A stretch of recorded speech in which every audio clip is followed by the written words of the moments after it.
Hey guys, Jonathan Hitchcock here again with the Custom Craftsman Woodworking. I am once again out here in my garage shop and I'm working on building puzzle tables still. You can tell maybe by the heater in the back here. It's the first time I've turned it on here this week.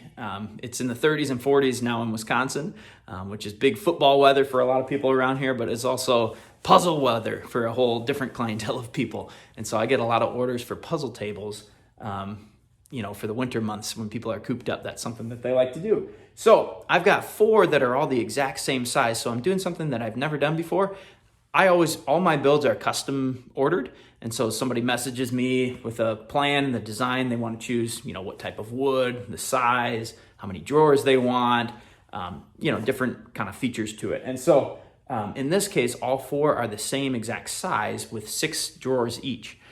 And so I thought I'll just try and batch them all together for efficiency purposes and do it that way. So it's kind of been a new experience for me trying to do several at once. So I'm building 24 different drawers right now. And this is one that I just finished. This is my prototype because I'm trying some different things that I'll show you a little bit later on with a different video. But I was building these and I got thinking, this is one of the trickiest things early on that I had to master as a woodworker was gluing up mitered corners. And there's a lot of videos online about the best way to kind of get a clean mitered corner.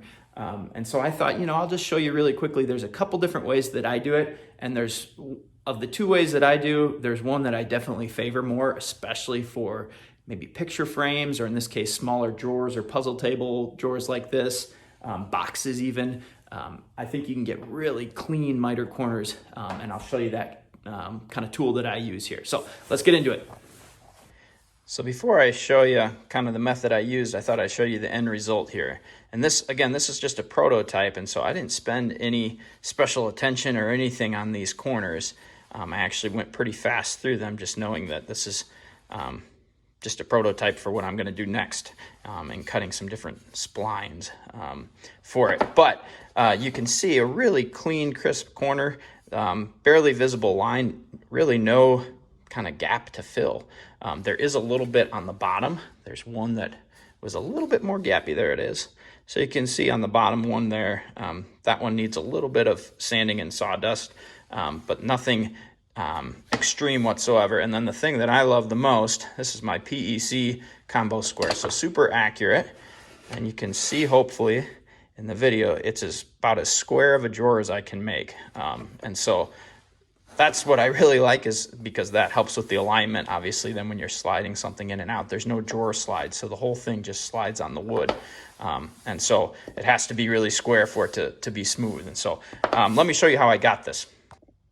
So I wish I had saved a few pieces. You can see here are all the parts of the 24 different drawers cut up right here, but I've already cut them all. And run the rabbets and everything. So I can't show you the very beginning process of where I started from, but let me show you how I got this to this point at least.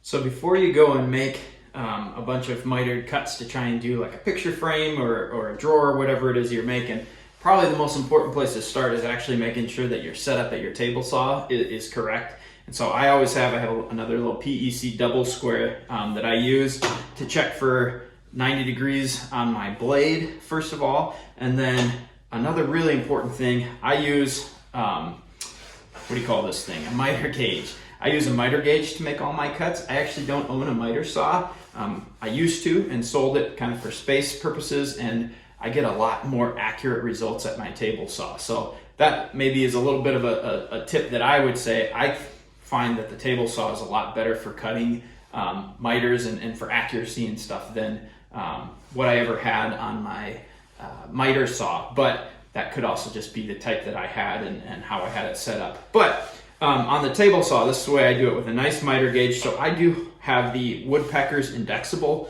miter gauge. I actually have 2 miter gauges, both of them from Woodpeckers, which I have no affiliation with Woodpecker whatsoever. They don't even know that I exist. So, but I do find that they make really high quality tools. And so I own their exact 90 miter gauge, which is over on the wall there. That is what I use for all my 90-degree cuts, and that thing is fantastic. But then this indexable one is really good. This is specific. The exact 90 doesn't turn at all, so I can't make any kind of angled cuts, and so that's what I bought. The indexable is pretty, I think I paid like $150 for it, if I remember right. I'll try and link it in the description for you if you want to check it out. But it's fairly reasonable in terms of miter gauges. Some of them can get pretty expensive. But I did find, so I attach just a piece of MDF here. This didn't come with the miter gauge. I just used some double-sided stick tape to put a piece of MDF on for a couple of reasons. One, it gives me some, oops, that's higher than what I was cutting before. Let's drop that down. There. One, it gives me some backer for the piece that I'm cutting so that I don't have blowout on the backside of the cut that I'm making. But two, I don't know if you can see this from the video, but it gives me an exact spot where that kerf is going to be. So when I'm trying to make really exact cuts on, and I want it to be right at a certain spot, I can just line it up right where the cut is, and I know that's exactly what it's going to run into. And so that's what I do. And I have a lot of these little MDF fences that I'll do, and when this one gets, when I go to my next project, I'll shift it over and use it, and then when it gets so short, I just throw it out and put in a new one. So pretty cheap solution to kind of get some backer and then to know exactly where your cut's going to be. But I did find when I was setting this up, one thing that I had to check, this was not direct, sitting right at 90. Mine needed to be shimmed a little bit, so I have some little hardwood shim pieces back here in the back to push it up a little bit, because I was holding on pieces and I was finding I was getting something a little bit off, and it was because this wasn't actually sitting right at 90. So I had to work a little bit to get that. So take the time to set everything up right before you go and cut your miters, because if you're off by just a little bit here and there, it compounds when you're doing miter cuts. And then when you go to put them together, you're either going to have a big gap or you're not going to be square. You're not going to have a 90-degree angle on your box or frame or whatever it is that you're cutting. So that's what I use to start to get the cuts that I want to get. So now let's take some wood and let me show you exactly how I glue it up. Okay, so after you've made your cuts, we're kind of fast forwarded through the process here.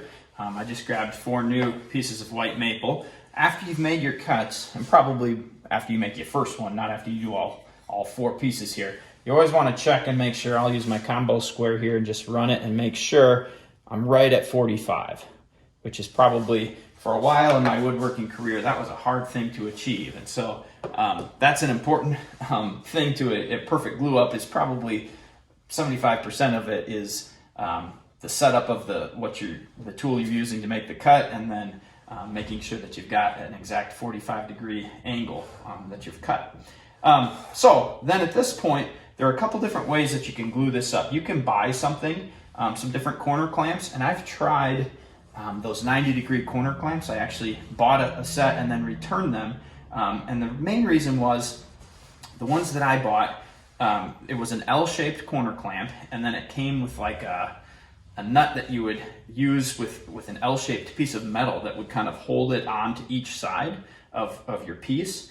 The problem I had with it, it held it in a perfect 90, but it didn't squeeze the miter corner together at all. So it was really finicky to try and get it perfectly lined up, and then it wasn't applying any pressure to this actual joint here to pull it in together, which is the real challenge of mitered corners, is that you really, it's hard to get that angle to be pulled in. If you use just a standard clamp, you know, you're not going to be able to, you're going to slip. There's nothing to really grab hold of. So the first method that I used for a while, and I still use depending on the project I'm working on, and I can't take credit for it. This is from Rob Cosman.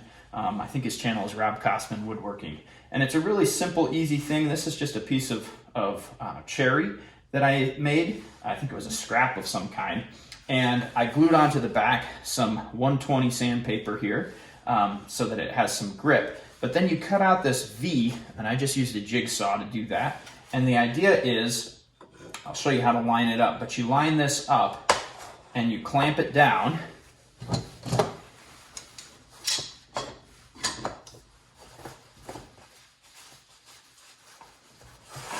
And then you do one on the other side.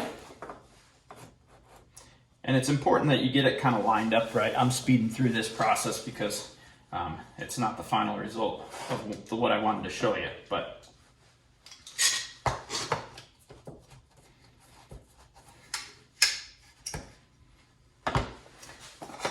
you get that clamped up, and then when you go to put these miters together, now here's one of the problems with this added on. Now it's not sitting flat, so I'm not getting a really good...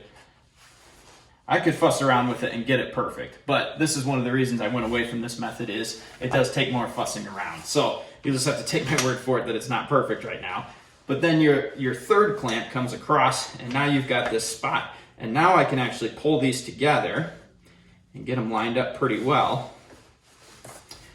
And there you can see, that gives you a nice squeezed 45-degree miter corner. So that method works really well. It's just kind of a pain in the neck, especially with little frames or drawers like this. It takes literally 3 clamps at each corner to pull it off. And so I would have to have more all around, and with the size of, I don't know what you call these, clamps I guess that I have, I actually don't have space to put enough on here.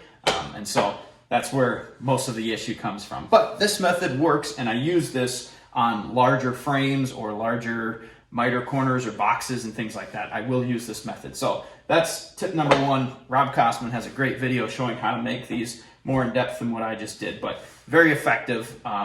It's just a little bit more finicky. So let me show you the easier method now. Okay, so this is method number 2, and this might trigger a few of you because I know this is a controversial topic, but I find Harbor Freight, I have a Harbor Freight in town. I don't buy a ton from them, but they have some really good deals on some really good products. Those clamps that I just used, my F clamps and some of my trigger clamps, are all Pittsburgh clamps. And these are also from Harbor Freight, and they're super cheap. They're like $4 for a 15-foot ratcheting band clamp. And these are awesome, guys.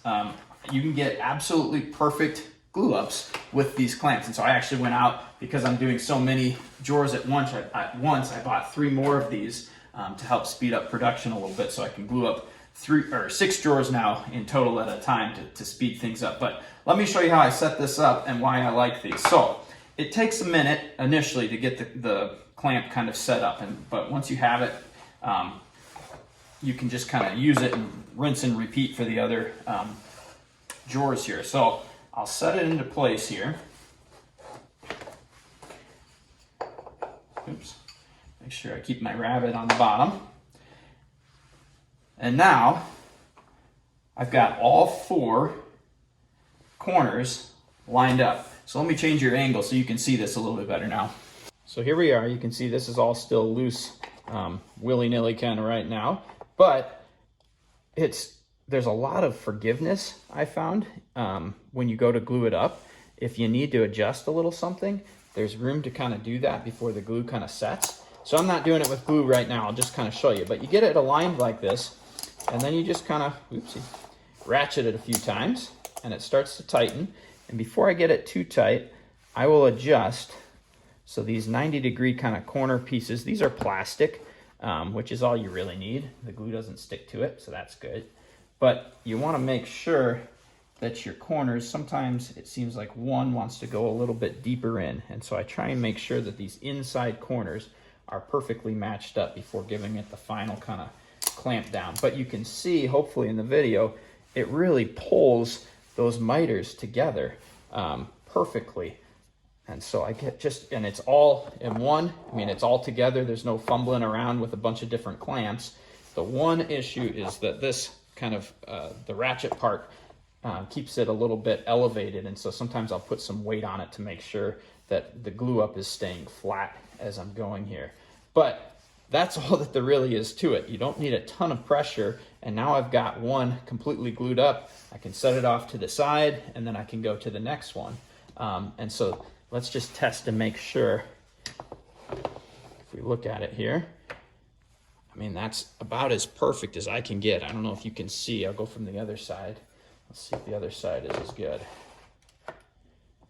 Yeah, I mean, it's dead on 90, guys. So I don't know if you can see it in the video, but that's as perfect as I can get. And so these little corner pieces work great. And I wondered at first, I was like, oh, these are plastic. They're going to move as you start to ratchet it down. And is it going to bend and you're not going to get a perfect 90? it works every time. It's pretty amazing. And so I've used these on several different projects, and it's honestly given me better results than what I was getting with some of the other clamps. So if you're struggling to glue up some mitered corners, I hope this little trick, little method, I should say, clamping method helps you. These ratchet band clamps from Harbor Freight are fantastic in my opinion, and they work really well.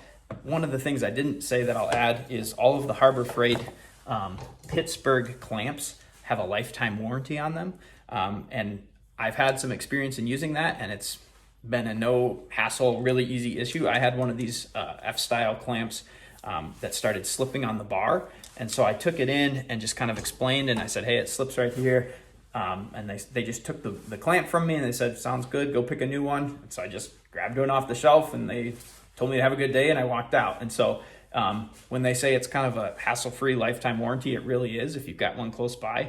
Mine's 10 minutes away, so as a professional woodworker, that's nice to know that when I buy something, these 6 clamps that I've got cost me a total of $25, and I know that hopefully, if anything happens, I can just get a new one for free. So I like that kind of insurance as well. So hopefully that helps you guys, and happy to hear if you have some other ways. I'm sure there's some more creative ways to glue up miters, or if you have questions on anything, let me know. But just a special thanks to all of you.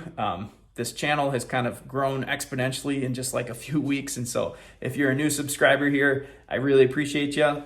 It's cool to see the interactions and to get to talk with you guys, and really to learn myself from better woodworkers out there too. So great to have you along, and I appreciate all of you. Take care, guys.